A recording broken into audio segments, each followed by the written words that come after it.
I hope you have understood the law of triads and law of octaves. So we also learned that how the law of triads as well as law of octaves were rejected because it has various drawbacks. The major, you can say the significant contribution given in the done in the arrangement of elements will go to the next scientist, which we are going to learn is Dmitry Ivanovich Mendeleev, who is a Russian chemist. His significant contribution in the formation of periodic table is immense. Okay, even now whatever the modern periodic table we have or the long form periodic table what we have, it is the basic principle has been taken from his table, that is Mendeleev's periodic table. Okay, so how he arranged the elements. So basically they have taken the atomic mass only as a criteria in arranging the elements. So the elements were arranged in the increasing order of their atomic mass. Okay, so that's what even he also did. He arranged the elements in the increasing order.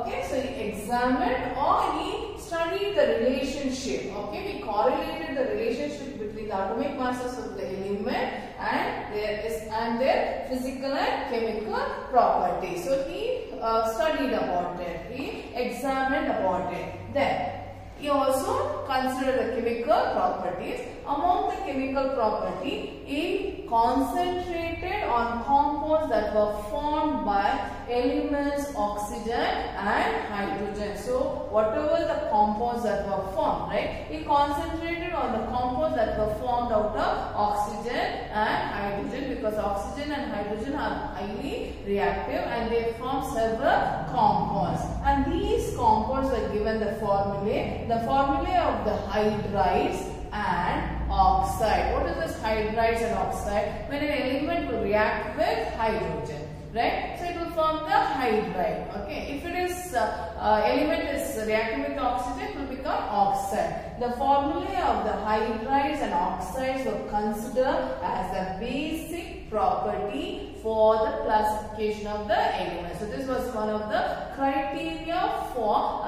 arranging the element. That is, he had taken the formulae of the hydrates and the oxide and which were considered in arranging the elements. So let us see how he arranged the element. How it got this shape of the table. So that let us learn. Dmitry Mendeleev, that is Ivanovich Mendeleev's contribution towards the arrangement of the elements. Okay, it is immense. His contribution is still given importance, and whatever the modern periodic table we have, the idea has been taken from his table, whatever table he has arranged. So how did he arrange? So during his time only 63 elements were known. So he tried to arrange these elements based on certain characteristics, certain properties. Mainly he examined the relationship between the atomic masses of the elements and their physical and chemical properties. Next, he concentrated on the compounds that were formed by elements with oxygen and hydrogen. That is, mainly concentrated on the compounds that were formed with oxygen and hydrogen. Whichever element combined with oxygen, it was called oxide. Whichever the elements combined with hydrogen, it was called hydride. So he was concentrated on these on the compound which were formed with the oxygen and hydrogen, because oxygen and hydrogen, as we know, they are highly reactive and they form several compounds. Okay, so the formulae, okay, whatever the formulae, say for example R2O, okay, or R2H, right? So this will be oxide and this will be hydrides. Okay, the formulae of hydrides and oxides were treated as one of the basic properties of element. R can be any element. Okay, it need not be R2H, it may be R2O also, or R only. Okay, right? So it can be anything. So this is just general formula. Okay, concentrated on the formulae of the hydrates and oxide, and it took this also one of the important criteria for grouping or arranging the element, basic properties of element. Then what he did, he took all the 63 elements. answer? No. So he wrote down in a card. Okay, he wrote each element, the name of the element in a card, and also the property in that card. Each element's property was written separately on individual card. Like that, he prepared 63 cards and he pinned that card on the board. Okay, he pinned those cards and he sorted out that after writing all the properties of the card, he sorted out and started pinning the card on the board according to their similarities in their properties and also in the increasing order of the properties. Okay, then it occurred to him when it was arranged in the order, that is increasing order of the property, and that it also, like, he could make out there was repetition of the property after certain gap, right? Say for example, he had arranged some elements, right? He had arranged these cards. Okay, so when he just studied those cards, however he has arranged, right? When he studied about those properties of each card, each element, you could see the way when he is arranged it, you could see that the elements, some few elements, the elements started showing or repeating the property after certain intervals, after certain gap. Okay, the properties were repeated. So it was looking like periodic. Okay, periodically the properties were repeated. So how the elements were arranged in the order of increasing atomic mass. One thing you have to keep in mind, all the scientists have, all the chemists, whether it is Lobelium or Newland or Mendeleev, they all arrange the elements based on the atomic mass. Okay, when elements were arranged in order of increasing atomic masses, similar properties of elements reoccurred. Okay, okay, there was reoccurrence or repeated after a definite gaps of atomic mass. It is not like octaves, right? After certain period, right? Not immediate. After certain period, after certain gap, they could see similarity in the physical and chemical properties. Okay, so when elements were arranged in the order of increasing atomic masses, similar properties, when we say similar properties, it is physical and chemical properties. Similar properties of elements reoccur or repeated after definite gaps of atomic masses.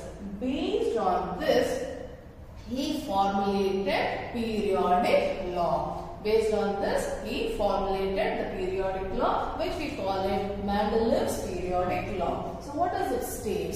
It states that when the elements are arranged, that is, the properties of elements are periodic function of their atomic masses. So what does it mean? When we arrange the element in the increasing order of atomic mass, the property of the element will be repeated after certain intervals. So he contributed the property of each element to the atomic mass. That we have to keep it in mind. The property of each element, he contributed to atomic mass. So what is atomic mass? You know very well. What is atomic mass? Atomic mass equals the number of protons plus number of neutrons, right? So according to Mendeleev's, the properties of elements is due to the atomic mass, and they get repeated after certain intervals or certain periods. Okay, the properties of elements are periodic function of their atomic mass. That's why they are repeating. That's what he do. So now let us just see this table and let us try. This is the periodic table as given by Mendeleev. Okay, I have not written the complete one. Okay, just to make you understand how it was. So here he had arranged them in 8 columns, and he called this column, vertical columns are called rows. Okay, so this is how he had arranged, and I told you he had taken the formulae as one of the criteria to arrange the elements. That is, not only increasing order of the atomic mass, he concentrated mainly on the formulae. That is, when the elements are reacted with the oxygen and hydrogen. So this is what it is. That is, R represent any of the element. O, you know, oxygen. So this will be oxide. And RH2. RH2 is any element reacting with hydrogen and forming hydrides. Okay. And here, this is from here we can see the element which is arranged. Hydrogen with the atomic mass. And here left the gaps. Okay, here left the gap. Then we have lithium. Lithium with the atomic mass 6.9. Okay, and how it is increasing the atomic mass in the increasing order of the atomic mass he had arranged, and we have left the gap. Now, after leaving the gap, so let us start with lithium. Lithium, beryllium, boron, carbon, nitrogen, oxygen, fluorine, and the gap was left. And after the gap, when we check the sodium, there is similarity. There is similarity in the property, isn't it? Okay. Again, when we come to chlorine, then the gap is there. After the gap, the property is getting repeated. So that's what he stated. That is, the property of elements are periodic function of their atomic mass. Okay. You have to learn that. Okay. I hope you have understood this. So let us discuss about the achievements of Mendeleev's periodic table. So as he had arranged his elements in the periodic table in the form of rows and columns, right? Which he called it that rows, he meant the vertical rows, he called it periods. Okay. So this, when it was arranged in the form of rows and column, it became very easy, right, to start to compare the properties of these elements. So the physical and chemical properties could be compared. So for the first step, it was made easy. So it was systematically could be studied. So that is one of the achievement of Mendeleev's periodic table. Then next we saw that he had left gaps, right? He had left the gaps in his table. That is, in his table, when he arranged the elements, he had left gaps. So why he left the gaps? The gap was not a defect. It was not, it should not be considered as a defect. It is because he could predict that in future if any new elements are discovered. So he had placed he had left the gap so that those elements could be placed. See, he could even predict the properties. So he was actually, he could foresee. That is, okay, this element is there, it is present, okay, but it is not yet discovered. But he could feel the existence of that element, and he could predict the property of that element. That's why he left the gap, so that in future, if those elements were discovered, without disturbing the table, that those elements could be placed. So he could prediction of new elements and their properties. Even their properties also he could. Okay, and he had given the name also. He used the prefix of a Sanskrit numeral ekam. Ekam is 1. 1 to the name of the preceding elements in the same group. So, scandium, gallium and germanium, which were discovered later. Before that only, he had given the name as Eka boron, Eka aluminium and Eka silicon. Okay, Eka silicon. Aluminium, silicon and boron. Okay, he could predict that. Okay, and that's why we had named it as Eka boron. B is boron, Al aluminium and Eka silicon. And this boron, whatever property he had mentioned, Eka boron, that was nothing but scandium. And Eka aluminium, which he had told, it is nothing but gallium. Okay, so next is Eka silicon. It is nothing but the germanium. So he could predict those elements, and not only their elements, many properties also could he had predicted. That's why he left the gap. One more anomaly, or what we see as a defect, if at all you want to say, actually can place elements with slightly greater atomic mass before an element with slightly lower atomic mass. If you check its periodic table, you can once check the table which is given in your textbook. He has placed iron, cobalt and nickel. Okay, in the transition series he has placed that. Okay, so okay, when you check their atomic mass, see the atomic mass of iron that is 55.85 and cobalt is 58.93 and nickel is 58.71. So he has placed cobalt before nickel, which has less atomic mass compared to cobalt. A slight difference, okay? Slight difference. This is 0.93, this is 0.71. Okay, why he did was he just wanted them to be in the same group so that it would be easier for us to study their property. That's the reason why he did. So that can be considered as one anomaly. Okay, so this is the achievements of Mendeleev's periodic table. Now let us see the limitations of the. So coming to the limitations of Mendeleev's classification of elements. Okay, so there was some limitation. One already we discussed, right? One anomaly, that is positioning of iron, cobalt and nickel. That is also one of the limitations. Other than that, the position of hydrogen. So this also caused a limitation. So what is wrong with the positioning of hydrogen? So hydrogen was placed in the first period, that is first A, and in the same period that he had placed even lithium as well as sodium. So it caused a problem. What was the problem?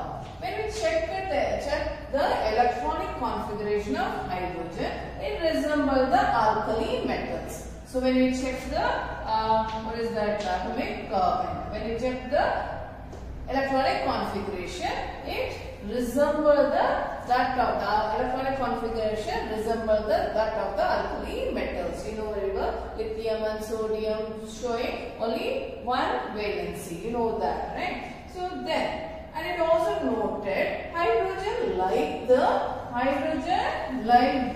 alkali metal, it reacted with oxygen, it reacted with halogens as well as sulfur, and this is the formula. This is the formula, that is compound that is formed out of hydrogen, and this is the compound that is formed out of sodium, which is the alkali metal. So hydrogen reacts with water and forms H2O, it reacts with halogen, forms hydrochloric acid, and with sulfur H2S. Let us see the sodium, which is an alkali metal. So it reacts with oxygen, it reacts with halogen, it reacts with the sulfur.